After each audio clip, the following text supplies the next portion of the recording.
दुम दुर्गाय नमः। जय माता रानी। दोस्तों आपके अपने चैनल राधे श्याम में आपका बहुत बहुत स्वागत है।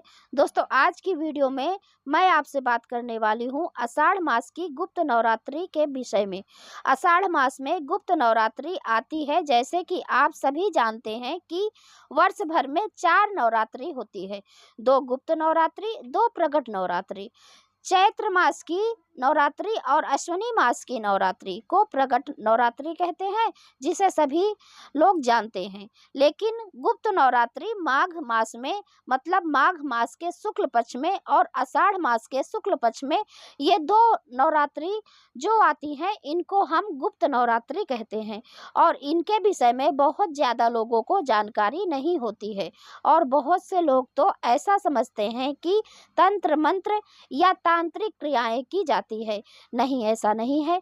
गुप्त नवरात्रि में भी आम जनमानस बिल्कुल उसी प्रकार से पूजा आराधना कर सकते हैं और नवरात्रि का कई गुना फल प्राप्त कर सकते हैं, क्योंकि शास्त्रों में कहा गया है कि प्रगट नवरात्रि से अधिक फल प्राप्त होता है गुप्त नवरात्रि में। देवी की आराधना का समय तो शक्ति की विशेष आराधना का समय होता है गुप्त नवरात्रि का समय। जैसे कि हम प्रगट नवरात्रि में माँ दुर्गा के 9 स्वरूपों की आराधना करते हैं, गुप्त नवरात्रि में 9 स्वरूपों के अलावा भी 10 महाविद्याओं की आराधना की जाती है और इन 10 विद्याओं की आराधना से समस्त प्रकार की सिद्धियां प्राप्त हो जाती है, समस्त प्रकार की कामनाएं शीघ्र ही पूर्ण हो जाती है। और ऐसा कहा जाता है कि अगर आप पूरी नवरात्रि श्रद्धा पूर्वक माँ की आराधना कर लेते हैं तो नवरात्रि समाप्त होते होते आपकी कामना पूर्ण हो जाती है। लेकिन एक ही शर्त है इस नवरात्रि की कि आप अपनी कामना को गुप्त रखिए। आप जिस भी मनोकामना से पूजा आराधना करते हैं, तो भी मंत्र जप करते हैं, जिस भी विधि से माँ की आराधना करते हैं, बस वो आपको किसी को बताना नहीं होता। बिल्कुल शांत मन से और एकाग्र मन से माँ की आराधना करनी चाहिए। माँ की पूजा आराधना एकाग्र मन से करने से और शांत मन से करने से सभी प्रकार की सिद्धियां आपको प्राप्त हो जाती है। कोई मंत्र सिद्ध करना चाहते हैं, कोई यंत्र सिद्ध करना चाहते हैं, तंत्र मंत्र में रुचि है आपकी, या फिर सात्विक आराधना करना चाहते हैं, सिर्फ आप अपने जीवन में सुख समृद्धि पाना चाहते हैं, सफलता पाना चाहते हैं, संतान की कामना है, धन की कामना है या फिर विवाह की कामना है, तो कोई कामना पूर्ण करना चाहते हैं, तो फिर सात्विक तरीके से भी पूजा आराधना आप कर सकते हैं। पूजा करने की सारी विधि आपको आने वाली वीडियो में बताऊंगी, लेकिन अभी हम बात करेंगे कि गुप्त नवरात्रि कब से प्रारंभ हो रही है, कब समाप्त हो रही है और कौन से दिन हमें किस देवी की आराधना करनी है। तो वीडियो को अंत तक जरूर देखिए और हाँ, वीडियो अच्छी लगे तो लाइक भी जरूर कीजिए, क्योंकि आपके एक लाइक और एक कमेंट मेरे लिए बहुत महत्वपूर्ण होते हैं, क्योंकि यही एकमात्र ज़रिया है जिससे मुझे पता चलता है कि आपको ये वीडियो अच्छी लगती हैं, आपके लिए उपयोगी हैं। तो प्लीज़ लाइक तो ज़रूर ही कर दीजिएगा। बात करेंगे तिथि के बारे में, लेकिन उससे पहले बात करेंगे गुप्त नवरात्रि के महत्व क्या है, महाविद्याओं की पूजा किस प्रकार से की जाती है। देखिए, गुप्त नवरात्रि में एक विशेष प्रक्रिया होती है जिसमें कि हम शक्ति की सभी रंग की आराधना करते हैं, क्योंकि इस समय में शक्ति की सभी रंग प्रकट हो जाते हैं। देवी काली, देवी तारा, देवी ललिता, देवी माँ भुवनेश्वरी, देवी त्रिपुर भैरवी, देवी छिन्नमस्तिका, देवी माँ धूमावती, देवी बंगलामुखी, देवी मातंगी और देवी कमला, ये सभी शक्तियाँ पूजा में प्रकट हो जाती हैं। इन सभी शक्तियों की पूजा मुख्य रूप से तांत्रिक साधना में की जाती है और बिना गुरु के इन 10 विद्याओं की आराधना नहीं की जाती है। मतलब 10 विद्याओं की आराधना करने के लिए कोई गुरु होना चाहिए, जो कि स्वयं भी उस महाविद्या को, जो महाविद्या की आराधना आप करना चाहते हैं, उस महाविद्या की आराधना शक्ति उसे प्राप्त हो, पारंगत हो, विद्वान हो। ऐसा कोई गुरु चाहिए जो कि आपको 10 महाविद्याओं की पूजा बता सके। लेकिन ये सभी नियम उन लोगों के लिए है जो कि कोई विशेष सिद्धि प्राप्त करना चाहते हैं या किसी महाविद्या की विशेष रूप से आराधना करके उन्हें प्रसन्न करना चाहते हैं, ठीक है। लेकिन अगर आप जनमानस आराधना करना चाहते हैं इन 10 महाविद्याओं की, तो बिल्कुल सात्विक रूप से भी, शुद्ध मन से, बिल्कुल सात्विक रूप से 10 महाविद्याओं की आराधना की जा सकती है।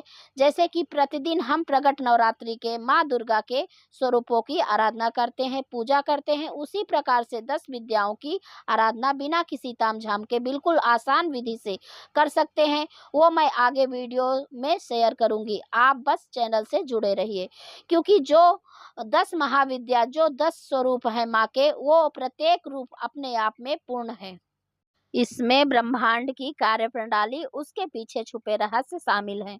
महाविद्या सभी जीवित प्राणियों का पालन करती हैं और इसलिए 10 महाविद्याओं को तांत्रिक साधना में बहुत शक्तिशाली माना गया है। अब साधारणतया देखा जाए तो पूजा की विधि बिल्कुल वही होती है जो कि हम प्रगट नवरात्रि में माँ की आराधना करते हैं। जैसे कि गुप्त नवरात्रि में भी देवी की पूजा करने के लिए आपको सूर्योदय से पहले उठना है। स्नान आदि करके शुभ मुहूर्त का ध्यान रखते हुए पवित्र स्थान पर आप देवी की मूर्ति या चित्र को एक चौकी पर लाल रंग का कपड़ा बिछाकर स्थापित कर लीजिए और गंगा जल इत्यादि छिड़ककर उस स्थान को पवित्र करके और माँ की आराधना आरंभ कर दी जाती है। और गुप्त नवरात्रि में जो आराधना की जाती है, इसमें आप चाहें जौ भी बो सकते हैं, अखंड दीप भी जला सकते हैं, कलश की स्थापना भी कर सकते हैं, लेकिन गुप्त रूप से, मतलब जब आप पूजा आराधना करें तो किसी को पता ना चले। तो इसलिए कहा जाता है कि आप प्रयास करें जो पूजा स्थल आप बना रहे हैं वो किसी ऐसे स्थान पर हो, कि मतलब घर पर किसी ऐसे स्थान पर हो जिससे कि आते जाते हर किसी की दृष्टि ना पड़े। या फिर आप बिल्कुल गुप्त रूप से बिल्कुल सुबह शाम पूजा करते हुए और साधारण विधि से माँ की पूजा कीजिए और मंत्रों का जप मतलब अधिक से अधिक कीजिए, क्योंकि ये जो नवरात्रि होती है मंत्र सिद्धि के लिए अत्यंत श्रेष्ठ मानी जाती है।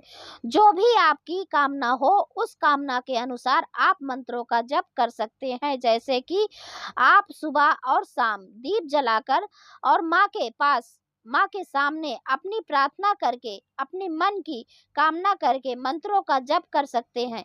इसमें जरूरी नहीं है कि आप अखंड दीपक प्रज्वलित करें या फिर कलश की स्थापना करें, ये पूरी तरह से आपकी इच्छा पर निर्भर करता है। आप बिल्कुल साधारण विधि से पूजा कर सकते हैं जो कि बिल्कुल गुप्त रहकर सभी प्रकार की कामनाओं की सिद्धि करने वाला होता है।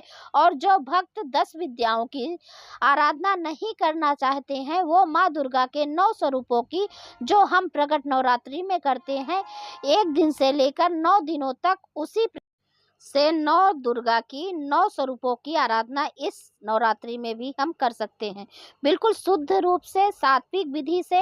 अब बात करें आषाढ़ मास की गुप्त नवरात्रि कब से प्रारंभ हो रही है, कब समाप्त हो रही है, तो देखिए 6 जुलाई को गुप्त नवरात्रि का प्रारंभ होगा और 6 जुलाई को शनिवार है, तो 6 जुलाई को नवरात्रि प्रारंभ हो रही है और 15 जुलाई दिन सोमवार को समाप्त होगी। यानी कि इस बार नवरात्रि 9 दिन की नहीं बल्कि 10 दिनों की होगी और ऐसा चतुर्थी तिथि की वृद्धि होने के कारण हो रही है। तो 10 दिनों की नवरात्रि होगी, यानी कि 10 महाविद्याओं की पूजा हर रोज आप एक एक महाविद्या की पूजा कर सकते हैं। या फिर माँ दुर्गा के 9 स्वरूपों की आराधना इन दिनों में आप कर सकते हैं। अब जैसे कि कई भक्तों के प्रश्न आते हैं कि क्या गुप्त नवरात्रि में हम व्रत धारण कर सकते हैं, तो इस वीडियो में मैं आगे जानकारी देती हूँ। पहले आप सुनिए किस दिन हमें किस देवी की आराधना करनी है। देखिए पहला दिन नवरात्रि का 6 जुलाई को प्रारंभ हो रहा है, शनिवार का दिन होगा। इस दिन आपको नौ दुर्गा के प्रथम स्वरूप माँ शैलपुत्री की पूजा करनी है और 10 महाविद्याओं में से पहली महाविद्या की आराधना पहले दिन यानी 6 जुलाई को की जाएगी। 7 जुलाई को गुप्त नवरात्रि का दूसरा दिन रहेगा और इस दिन माँ दुर्गा के दूसरे स्वरूप माँ ब्रह्मचारिणी की पूजा करेंगे। और इसके साथ साथ 10वीं महाविद्याओं में से दूसरी महाविद्या माँ तारा की आराधना इस दिन की जाएगी। और नवरात्रि के तीसरे दिन माँ चंद्रघंटा की पूजा करेंगे और 10 महाविद्याओं में से तीसरी महाविद्या की आराधना करेंगे। और 9 जुलाई मंगलवार को चतुर्थी रहेगी। इस दिन हम माँ दुर्गा के चौथे स्वरूप माँ कुष्मांडा की पूजा करेंगे और 10 महाविद्याओं में से चौथी महाविद्या की आराधना इस दिन की जाएगी।